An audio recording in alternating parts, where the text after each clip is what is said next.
This might be really bad. Welcome back to my PvP locked hardcore Ironman, where I am playing with my private set to on and my player indicators are off. Here are my stats at the start of the episode. I have prepped a bunch of stuff. I have enough smithing things. I got a bunch of gold ore and a bunch of steel bars that I've been smelting on the side that I didn't show last episode because it's time to do a Dragon Slayer. Also, we came up empty-handed with the whip. We still have 42 wild pies, and I will be trying to get that in this episode as well. Maybe I'll just kill the regular ones and I won't get it. But who knows? Maybe I will get lucky. Thank you to Raid Shadow Legends for sponsoring today's video. If you haven't already downloaded Raid, you can use my links below to download Raid yourself to your mobile phone or PC. Raid Shadow Legends has a whole world of amazing looking champions, all from their own unique faction. And those factions have a lot of lore. Here's a quick dive into the first faction you'll meet, the Bannerlords. The Bannerlords are basically medieval knights with a massive kingdom in the west of Teleria. They're arrogant and warlike and believe themselves to be on the side of good, but the orcs, ogrins, skinwalkers, and lizardmen would disagree. The lands of the Bannerlords were taken by the non-humans by force and kept through centuries of persecution with the help of the Sacred Order. Now, with the Bannerlords weakened by wars of their king, the time may be at hand for these races to right an ancient wrong, by whatever means necessary. Here's some of my favorite Bannerlords champions. All of the Bannerlords champions have their own strengths and weaknesses. Each champion comes with a different set of skills, and they all feel pretty unique, so it never gets old. I think my favorite part about Raid is that you can just jump in for small amounts of time. When I wake up or when I go to bed, I can just jump into the campaign and do a quick mission or two, farm some silver, farm some XP. You really don't have to play for much time at all, and you progress really fast. There's never been a better time to get started with Raid. Just this month alone, they've released 11 new champions, 200 new levels to complete, and if you manage to complete all 200 of those levels, you'll get yourself an exclusive legendary champion. And if that's not enough, they've added 5 tough levels to almost every dungeon in the game. So what are you waiting for? Go down to the description of the videos and make sure to click the link and download Raid to help support my channel. Thanks again to Raid for sponsoring this video, and I hope to see you on the app. Another week, another Tears of Gothics. 48 runecrafting. Nice. What was... You need 48 runecrafting for armor? Swamp bark. Well, I'm never doing that. I am just woodcutting. This will probably be in the next episode because I'm trying to prep a bunch of construction stuff to get 70 construction. There's 70 woodcutting though, another Song of the Elves requirement out of the way. It's gonna be a stretch. I don't think I'll be able to get the requirements for that in this episode because I need 70 herb lore, which is 5 levels, which is a lot of farm runs, which I'm really lazy. So, but I'm getting a bunch of oak logs so I can make them into planks. So.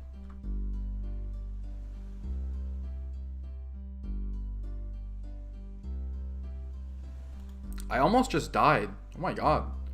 If you didn't catch that, I was 1 tick away from the volatile spec hitting, which it definitely would have hit pretty high, easily a 56 because I was in anti-DH bombing gear and all Barrow's melee gear with no mage defense. I'm going to do a big old Slayer grind with this stupid Dragon Scimitar since last episode. I failed to go get a whip.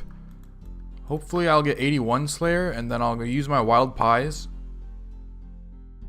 And it'll be like double because I'll have 86 Slayer when I boost up, which gives me an extra minute. So I'm going to try to get 81 Slayer. And then, instead of barraging, I'm just going to kill regular demons. And I'll make more pies if I don't. It's way safer that way. Ooh, that's a big level, actually. My brews now heal 15 each. So I get an extra 36 food when I have 36 health when I have 9 brews. Plus an HP level is always nice. Alright, there's 25k. Slayer XP. No one's waiting outside. Any pets? Nope. I don't know if I've ever seen anyone get a pet from gambling a fire cape. Maybe I'll just sell it for Tockle, whatever it's called next time. If I read this diary, it starts the Shades of Morton quest, but more importantly, I can now make serum, whatever it's called, 207.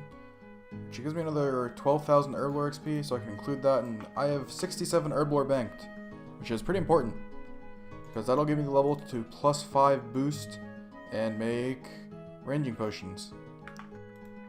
I have a black demon task, so I'm gonna go back to the demonic gorillas, and I just want ranging potions before I go back, because it'll make them a little bit better. Alright, there it is. 67 herb lore. I can clean lantidimes. I can make more potions and stuff. But more important, I can make ranging potions. I have the, I already have the spices, so I'm just gonna go ahead and make them right here. Hopefully, unless I get really unlucky again.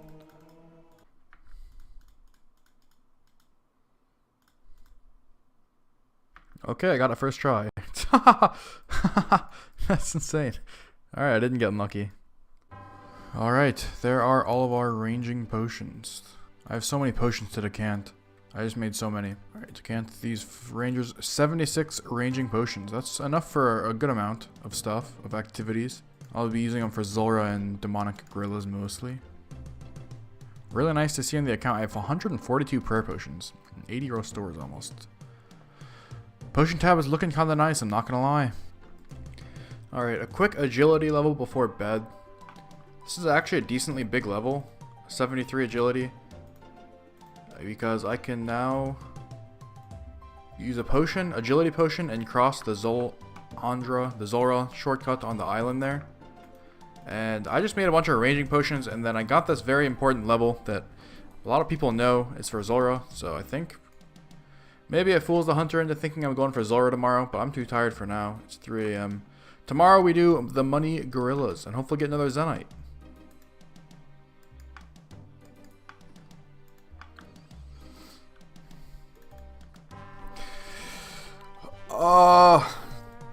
Mr. Solo Mission's on, which means there's a million, trillion, billion hunters.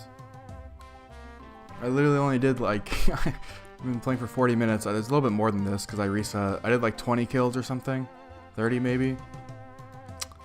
Jesus Christ. Well, looks like I'm skipping my task. Alright, I guess I'm skipping my task at Duradel and getting one from him. Ugh. Hellhounds. I've gotten hellhounds so much. I don't want hellhounds. They don't drop any money, bro.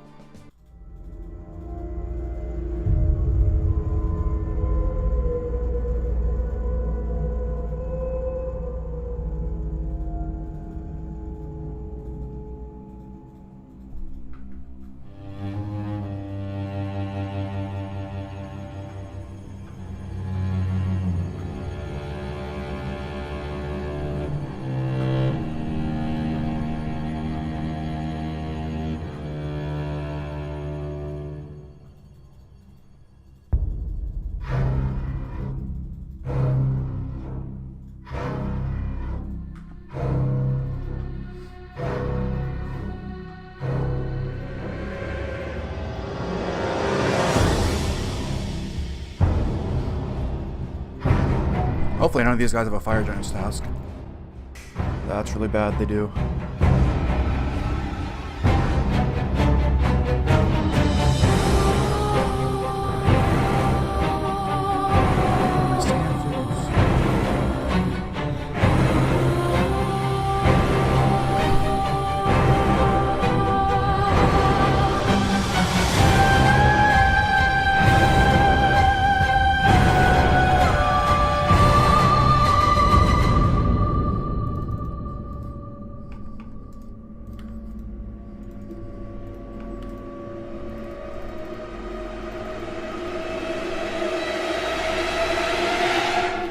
There it is.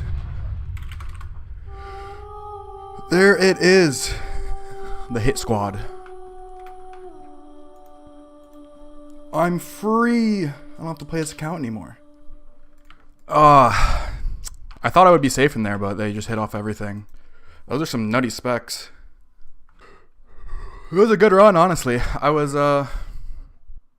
kind of getting bored of this account. I'm not gonna lie. I was gonna try to do Dragon Slayer and take a long ass break. How many people were there, man? Damn. That's how it ends, though. Maybe I'll make another PvP hardcore in the future. No player indicators. Private on is a real death sentence, I'll be honest. I don't know how Solo Mission does it.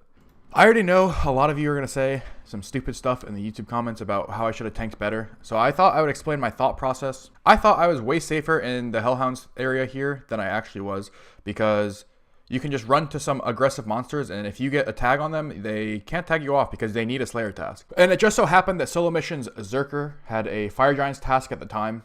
I don't know if he knew he had a Fire Giants task or what, but if he did, honestly, props to him. That's kind of some sick RuneScape gameplay. I was doing stuff on my other account, so I was only half really looking at my screen, and I didn't realize that the TB even splashed. As soon as I saw him run in, I assumed I was already teleblocked. Kind of stupid on my part, but it is what it is. When I saw him run from the right, I made the snap decision to run to the Fire Giants instead of the Spectres, because the Spectres would not hit him, but the Fire Giants in the second room would, because he had lost aggro to the east. And the only thing I really had on my mind was to get a Fire Giant to hit me, and I would be safe. I'd be fine. I wasn't really panicking right now. I was actually pretty calm at this point. I was like, whatever. I just get a Fire Giant to hit me, and then I'm good. And then I did just that, and I got a Fire Giant to hit me, and I was like, all right, I'm good. We're chilling. There's no way any of them have a Fire Giants task. And then solo mission entangles it, and I start to freak out. You can see my mouse going all over the place. And at this point, I'm still probably not in the worst spot ever. I can probably make it to Spectres, but again, I was freaking out because I thought I was safe. And I made the mistake of getting smited and taking off my armor. I didn't put my armor back on, and he clawed me for 1,000,000 damage. Re-smited me and clawed me again for another 1,000,000 damage. And that was it. I thought I'd just let you know what I was thinking before I got 1,000,000 comments of how I should have tanked better. I probably still will, and you can comment that if you want. I understand it was not the best tank. The person who killed me is the Hunter Talk. He's killed a bunch of high-level hardcores. I'll link his channel in the description. I don't know if his video will be out yet, but if you want to see his perspective, go ahead and check out his channel. It's been like an hour or two since I died. I thought I would explain my thoughts now that I'm more calm. I'm not too upset that I died. As I said, I was kind of getting burnt out of the account. I've been playing a crazy amount of RuneScape the past 4 months from when I made this account. I've averaged, like 250 hours a month. So what is that, like 60 something hours a week? It's been a lot of RuneScape, easily the most I've ever played in my life. I've had a lot of fun on this account. I don't think the fact that I died makes it a waste of time at all. I also think the way I went out was pretty good, honestly. It wasn't a disconnect. I didn't, my RuneLight didn't crash at Gorax. I didn't die to PVM. I didn't die to Galvek or some Vorkath death. I got hit with a giant claw spec, and it smited me, and he got the double claw. He did like an 80 into like a 70. So honestly, one of the best ways to go is a PvP hardcore. Pretty satisfying, I'd say. As for what's next, I've had a bunch of ideas on videos over the past like 3 months, but I've always been just committed to playing my PvP hardcore. I've got some ideas on the way. This is definitely not the last you'll hear of me. I'm really glad I didn't finish a grind and then instantly die. I was preparing for grinds and I died before I did some long grinds. I was gonna get 87 Slayer for a Trident, which is like 100+ hours. Now I don't have to do that. Now I can go do something else. I was dreading that, honestly. I'm not too mad that I died at all. I'm actually kind of happy, kind of relieved. Again, this isn't the last you'll hear of me at all. I'll probably upload another video in like a week, because I have a bunch of clips from, it'll just be another adventure video. I have a bunch of clips saved up.